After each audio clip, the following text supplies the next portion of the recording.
Assalamualaikum warahmatullahi wabarakatuh. Perkenalkan, nama saya Auliananda. Saya dari kelas B PBSI 2023. Di sini saya akan mempresentasikan mata kuliah fonologi, yaitu materinya fonologi dalam bahasa Indonesia. Problema akibat unsur serapan, problema akibat kedaerahan, problema akibat hiperkorek, problema akibat unsur serapan. Bahasa Indonesia mengalami banyak proses serapan dari bahasa asing seperti bahasa Belanda, Arab, Portugis, dan Inggris. Hal ini menyebabkan beberapa suara atau bunyi yang tidak ada dalam bahasa asli Indonesia dapat sulit diucapkan atau diucapkan dengan benar oleh penutur asli bahasa Indonesia. Problema akibat pengaruh kedaerahan. Indonesia terdiri dari berbagai suku dan daerah dengan beragam dialek dan logat. Hal ini menyebabkan adanya perbedaan pengucapan atau penggunaan bunyi-bunyi tertentu antar daerah yang mungkin tidak sesuai dengan pedoman bahasa baku. Problema fonologis dalam bahasa Indonesia akibat pengaruh kedaerahan dalam meliputi perbedaan pelafalan dan pengucapan suara, kata, dan bunyi antara berbagai dialek dan bahasa daerah di Indonesia. Hal ini dapat menyebabkan kesulitan komunikasi antar penduduk dari berbagai wilayah, terutama dalam situasi formal atau resmi.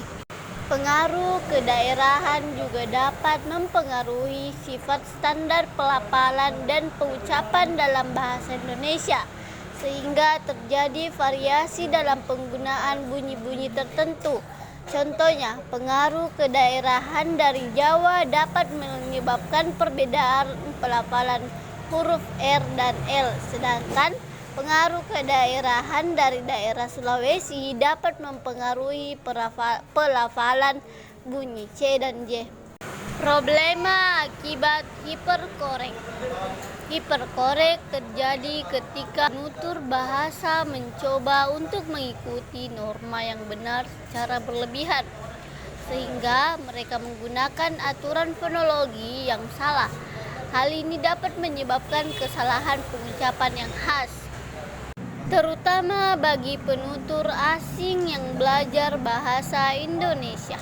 Salah satu masalah fonologis dalam bahasa Indonesia yang dapat timbul akibat hiperkoreksi adalah ketidakmampuan menyesuaikan pengucapan kata-kata asing dengan aturan fonologi dalam bahasa Indonesia.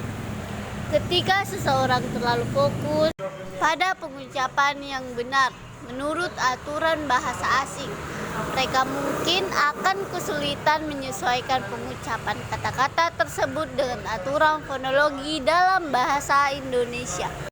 Hiperkoreksi tersebut mungkin mengakibatkan kesulitan dalam mengucapkan kata-kata asing dengan benar sesuai dengan aturan fonologi bahasa Indonesia, karena pengaruh dari norma-norma sosial dalam pengucapan kata-kata asing. Penting untuk membantu penutur untuk dapat mengenali perbedaan antara aturan fonologi dalam bahasa asing dan bahasa Indonesia. Ini dapat dilakukan dengan memberikan latihan pengucapan yang terarah dan membantu mereka memahami bagaimana menyesuaikan pengucapan kata-kata asing agar sesuai dengan aturan fonologi bahasa Indonesia. Baik, cukup sekian presentasi saya. Bila ada kekurangan mohon dimaafkan. Wabillahi taufiq wal hidayah. Wassalamualaikum warahmatullahi wabarakatuh.